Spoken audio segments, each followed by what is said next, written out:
Arcosphère avec la Haute École Arc, le choix incontournable pour vos formations. Bachelor, continu et postgrad. he-arc.ch. Recycler les déchets industriels en acier grâce à un four solaire. Voilà le projet auquel participe la Haute École Arc, un projet pour lequel l'entreprise Panater a déjà reçu le prix de l'éthique 2024. Et pour en savoir plus, nous avons deux invités avec nous. Oksana Banak, professeure à la HE-Arc Ingénierie. Bonjour. Bonjour Joël. Et le fondateur et directeur de Panater, Raphaël Broy. Bonjour. Bien le bonjour. Raphaël Broy, ce projet de four solaire, il est né dans votre esprit dans des conditions un peu particulières. Absolument, c'était vraiment suite à des problèmes de qualité de nos approvisionnements.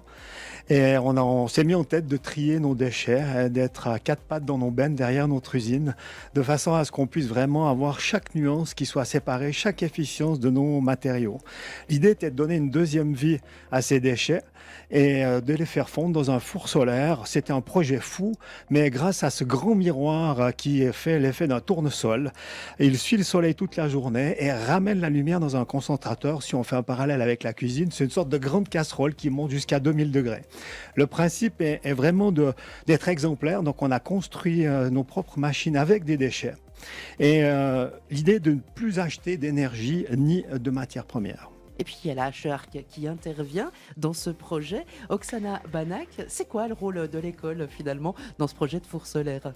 Alors on collabore avec Panater sur ce sujet grâce à un projet Interreg franco-suisse financé par le programme Interreg. Et dans ce projet, il y a deux autres partenaires français aussi, l'Université de Belfort-Montbéliard, UTBM, et l'entreprise Socrate Industrie. Concrètement, qu'est-ce qu'on fait là-dedans? On construit un creuset qui permet de faire fondre les déchets en acier recyclés et on participe dans la construction dans ces creusets. Pour construire ces creusets, il faut bien faire les simulations numériques. Ça, c'est la partie UTBM en France. Et notre partie, c'est bien choisir les matériaux qui font partie de ces creusets. Et notre expertise en matériaux permet de bien choisir ces matériaux. Voilà, ça c'est première contribution. Deuxième contribution, une fois le creuset s'est reconstruit et les premiers lingots d'acier recyclés vont sortir, notre rôle sera d'analyser ces lingots pour voir la qualité de l'acier. Est-ce qu'il est assez pur? Est-ce que sa composition correspond aux normes? Et c'est ça aussi notre métier de faire ces analyses.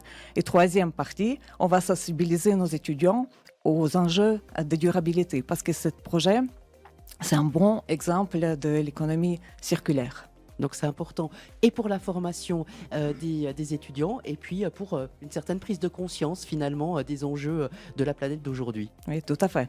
Alors justement, Raphaël Broy, en parlant de durabilité, les principaux enjeux de ce projet pour vous, pour votre entreprise? Oui, alors les besoins en matières premières dans le monde vont plus que doubler sur ces 30 prochaines années. Donc si on prend un exemple, par exemple, comme l'intelligence artificielle, on aura besoin de quelques 15 000 super data centers. Qu'est-ce que c'est un super data center? C'est une grande halle de 10 terrains de football où en fait vous avez 1,2 million de kilomètres en cuivre pour raccorder ces différents ordinateurs. Donc où est-ce qu'on va chercher le cuivre pour de telles quantités? C'est exactement les enjeux à quoi on essaye de s'y tenir. Et sur ces dizaines d'exemples, on voit que le tri, le recyclage, l'éco-conception, l'économie circulaire, les circuits courts sont incontournables. Donc, qu'on le veuille ou non, il va falloir qu'on s'y mette et surtout qu'on soit les premiers, qu'on le fasse comme on l'a fait pour l'horlogerie. Donc finalement, le but, c'est que le mot déchet disparaisse du vocabulaire industriel. Absolument, absolument. On vous remercie en tout cas tous les deux, Raphaël Broy, Oksana Banak, d'être venus nous éclairer sur ce sujet. Puis plein succès à ce four solaire. Belle journée. Merci beaucoup. Merci beaucoup. Arcosphère avec la Haute École Arc, le choix incontournable pour vos formations. Bachelor, continu et postgrad. he-arc.ch.